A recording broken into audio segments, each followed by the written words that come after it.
അതല്ലേ എന്റെ മോനെ കൊന്ന അതിനകത്തിട്ട് നിങ്ങളെല്ലാം കണ്ടില്ലേ? എല്ലാരും കൂടെ അവനെ വിചാരണ മുകളിൽ ആളുണ്ടായിരുന്നു തള്ളിയിട്ട് വന്നത്. ചാടൂല, ഒരിക്കലും ചാടൂല. എന്റെ മോൻ ഒരിക്കലും ചാടൂല. അങ്ങനത്തെ നെഞ്ചറപ്പുള്ള ചങ്കറപ്പുള്ള എന്റെ മോൻ ഒരിക്കലും ചാടൂല. അവനെ എല്ലാം കൂടെ തള്ളിയിട്ട് കൊന്നതാണ്. എന്റെ മുകളിൽ ആളുണ്ടായിരുന്നു. ഞാൻ കാണൂല. എന്റെ മകനെ കൊന്നവനാണോ? നമസ്കാരം. നിധിൻ രാജിന്റെ മരണത്തെക്കുറിച്ച് കൂടുതൽ ദുരൂഹതകളാണ് ഇപ്പോൾ പുറത്തു വന്നുകൊണ്ടിരിക്കുന്നത്. ബഹുമാന്യനായ മുഖ്യമന്ത്രിയുടെ മണ്ഡലമായ ധർമ്മടത്തുള്ള അഞ്ചരക്കണ്ടി ദന്തൽ കോളേജിൽ ഏപ്രിൽ മാസം 10-ാം തീയതിയാണ് നിധിൻ രാജ് എന്ന് പറയുന്ന ദന്തൽ വിദ്യാർത്ഥി കോളേജിന് മുകളിൽ നിന്ന് താഴേക്ക് ചാടി ആത്മഹത്യ ചെയ്തത് എന്നാണ് പറയുന്നത്. എന്നാൽ തന്റെ മകൻ ഒരു കാരണവശാലും ആത്മഹത്യ ചെയ്യില്ല, അവന് വകവരുത്തിയതാണ്, കോളേജിന് മുകളിൽ നിന്ന് തള്ളിയിട്ടതാണ് എന്നാണ് ഇപ്പോൾ നിധിൻ രാജിന്റെ അച്ഛൻ ഇന്ന് ദന്തൽ കോളേജ് സന്ദർശിച്ച് മടങ്ങുന്ന അവസരത്തിൽ പറഞ്ഞത്. വളരെ വൈകാരികമായ ഒരു രംഗങ്ങളായിരുന്നു ഇന്ന് ദന്തൽ കോളേജിൽ അരങ്ങേറിയത്. മുഖ്യമന്ത്രിയുടെ മണ്ഡലമായ ധർമ്മടത്തെ അഞ്ചരക്കണ്ടിയിലാണ് ഈ ദന്തൽ കോളേജ് സ്ഥിതി ചെയ്യുന്നത്. ഇതിലാണ് നിധിൻ രാജ് എന്ന ദളിത് വിദ്യാർത്ഥി പഠിച്ചിരുന്നത്. കോളേജിൽ പഠിക്കുന്ന ദളിത് വിദ്യാർത്ഥി അവൻ ഒരു ആപ്പ് ലോൺ എടുക്കുന്നതുമായി ബന്ധപ്പെട്ട് കോൺടാക്റ്റിംഗ് നമ്പറായി തന്റെ ഫാക്കൽറ്റിയുടെ നമ്പർ കൊടുത്തിട്ടുണ്ടായിരുന്നു. അവർ നിരന്തരം ഈ ലോൺ തിരിച്ചടയ്ക്കാത്തതിനെ കുറിച്ച് ഫാക്കൽറ്റിയെ വിളിച്ച് ചോദ്യം ചെയ്യുകയുണ്ടായി. ഇതേ തുടർന്നാണ് നിധിൻ രാജിനെ പ്രിൻസിപ്പലിന്റെ മുറിയിലേക്ക് വിളിച്ചു വരുത്തി വളരെ മോശമായ രീതിയിൽ നിധിൻ രാജിനെ അവഹേളിക്കുകയും ജാതീയമായ രീതിയിൽ തന്നെ ദളിതനായ നിധിൻ രാജിനെ അവന്റെ തൊലിയുടെ കറുപ്പിന്റെ നിറത്തിലുമെല്ലാം ചോദ്യം ചെയ്തുകൊണ്ട് HOD MK റാം നിധിൻ രാജിനെ ജാതീയമായി തന്നെ ആക്ഷേപിക്കുകയുണ്ടായിരുന്നു. അതിന്റെ മനോവേദനയിലാണ് നിധിൻ രാജ് കോളേജിന്റെ മുകളിൽ നിന്ന് ചാടി ആത്മഹത്യ ചെയ്തത് എന്നുള്ള ഒരു ഭാഷ്യമായിരുന്നു ആദ്യം ഉണ്ടായിരുന്നത്. എന്നാൽ ഇന്ന് നിധിൻ രാജ് ചാടി മരിച്ച സ്ഥലം തനിക്ക് ഒരിക്കൽ കൂടി കാണണം എന്ന് ആഗ്രഹം പ്രകടിപ്പിച്ചുകൊണ്ട് നിധിൻ രാജിന്റെ അച്ഛനും നിധിൻ രാജിന്റെ സഹോദരി ഭർത്താവും എല്ലാം കോളേജ് സന്ദർശിച്ച അവസരത്തിൽ നിധിൻ രാജിന്റെ അച്ഛനാണ് ഇന്ന് കോളേജ് അധികൃതർക്കെതിരെ പൊട്ടിത്തെറിച്ചുകൊണ്ട് പറഞ്ഞത്, എന്റെ മകൻ ഒരു കാരണവശാലും ആത്മഹത്യ ചെയ്യില്ല, കാരണം എന്റെ കുടുംബത്തെ രക്ഷിക്കണമെന്നുള്ളതും ഒരു ഡോക്ടറായി പുറത്തിറങ്ങണം എന്നുള്ളതും അവന്റെ ഏറ്റവും വലിയ ആഗ്രഹം തന്നെയായിരുന്നു. കടം ഞങ്ങൾക്കുണ്ടായിരുന്നു, എന്നാൽ ആ കടം തിരിച്ചടയ്ക്കാൻ പറ്റുന്ന അവസ്ഥയിൽ തന്നെയായിരുന്നു ഞങ്ങൾ. മുടങ്ങിയാലും തിരിച്ചടയ്ക്കാമെന്നുള്ള ധൈര്യവും ഞങ്ങൾക്കുണ്ടായിരുന്നു. അതുകൊണ്ട് ഒരു കാരണവശാലും കടത്തിന്റെ പേരിൽ അല്ലെങ്കിൽ ഏതെങ്കിലും ലോൺ ആപ്പുകാർ വിളിച്ച് ഭീഷണിപ്പെടുത്തിയതിന്റെ പേരിൽ നിധിൻ രാജ് ആത്മഹത്യ ചെയ്യില്ല. പ്രിൻസിപ്പലുടെ മുറിയിലേക്ക് അവനെ ചോദ്യം ചെയ്യുന്നതിന് വേണ്ടി, വിചാരണ ചെയ്യുന്നതിന് വേണ്ടി വിളിച്ചു വരുത്തി ആക്ഷേപിച്ചതിന് ശേഷം തന്നെയാണ് അവൻ അപായപ്പെട്ടിരിക്കുന്നത്. മുകളിൽ നിന്നും അവനെ ആരെങ്കിലും പിടിവലിക്കിടയിൽ അറിയാതെ തള്ളിയതോ അല്ലെങ്കിൽ അവനെ വകവരുത്തിയതോ ആണ് എന്നാണ് നിധിൻ രാജിന്റെ അച്ഛൻ പറയുന്നത്. ഒരു കാരണവശാലും തന്റെ മകൻ ഒരു കാരണവശാലും ആത്മഹത്യ ചെയ്യില്ല. കോളേജിൽ പ്രിൻസിപ്പൽ അടക്കമുള്ള കോളേജ് അധികൃതർക്കെതിരെ കൃത്യമായ നടപടിയെടുക്കണം എന്നാണ് നിധിൻ രാജിന്റെ അച്ഛൻ വളരെ വൈകാരികമായി പറഞ്ഞത്.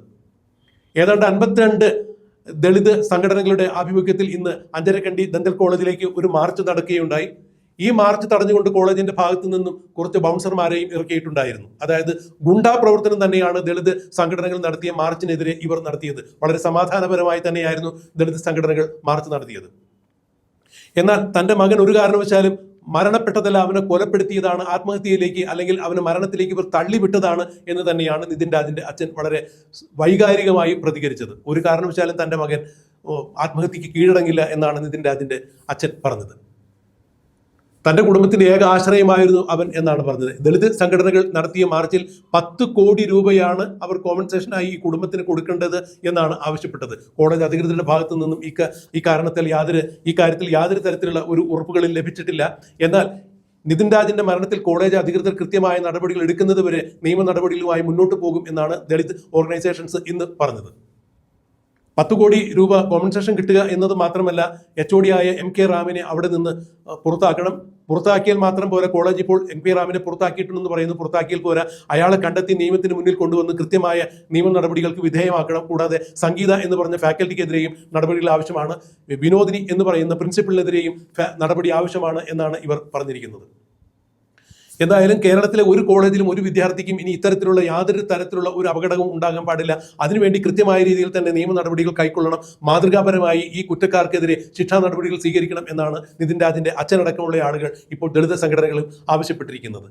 ഇത്തരത്തിൽ എന്ത് വിശ്വസിച്ചാണ് ഇത്തരത്തിലുള്ള കോളേജുകളിലേക്ക് ഇനി കുട്ടികളെ പറഞ്ഞയക്കുക എന്നുള്ളതാണ് നിധിൻ രാജിന്റെ അനുഭവം കഴിഞ്ഞതിന് ശേഷം ഈ കാര്യത്തിൽ പറയാൻ കഴിയുക. മുഖ്യമന്ത്രിയുടെ സ്വന്തം മണ്ഡലമായ ധർമ്മടത്തുള്ള അഞ്ചരക്കണ്ടി ദന്തൽ കോളേജിൽ നടന്ന ഈ സംഭവത്തെക്കുറിച്ച് കൃത്യമായ അന്വേഷണം വേണം. മുഖ്യമന്ത്രി തന്നെയാണ് ആഭ്യന്തര വകുപ്പ് മന്ത്രി. എന്നിട്ടും ഇതുവരെയും പ്രതികൾ എന്ന് പറയപ്പെടുന്ന ആളുകളെ കണ്ടെത്തുവാൻ പോലീസിന് സാധിച്ചിട്ടില്ല. അവർ ഒളിവിൽ കഴിയുന്നു എന്ന് പറയുമ്പോൾ ഇത് മുഖ്യമന്ത്രിയുടെ അറിവോടുകൂടി തന്നെ കോളേജ് അധികൃതർ നടത്തുന്ന ഒരു പൊറോട്ട് നാടകമാണ് എന്നാണ് സഹപാഠികളും ഇപ്പോൾ പറയുന്നത്. എന്തായാലും നിധിൻ രാജിന്റെ മരണത്തിന് ശേഷം കോളേജിലെ കെടുകാര്യസ്ഥതയ്ക്കെതിരെ സഹപാഠികളും രംഗത്ത് വന്നിരിക്കുന്നു. അഞ്ചരക്കണ്ടി കോളേജ് വിദ്യാർത്ഥികളെ ഏത് തരത്തിലൊക്കെ പീഡിപ്പിക്കുന്നു എന്നുള്ളത് തന്നെയാണ് നിതിൻ രാജിന്റെ സഹപാഠികളും വ്യക്തമാക്കിയിരിക്കുന്നത്.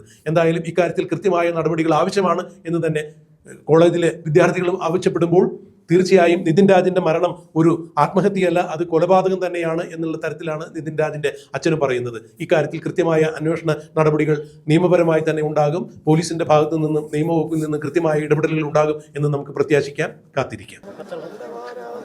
വെള്ളം കൊടുത്തില്ലല്ലോ, എനിക്ക് വേണ്ട. എല്ലാരും കൂടെ എന്റെ മോനെ കൊന്നില്ലേ? അയ്യോ, പ്രിൻസിപ്പളിനെ ഞാൻ കാണൂല. എന്റെ മോനെ കൊന്നവനാണോ? അവനാണ് കാണൂല. അവനെ കണ്ടാൽ ഞാൻ വെള്ളം ചെയ്യും. ഞാൻ കാണില്ല, വേണ്ട, എനിക്ക് അവനെ കാണണ്ട.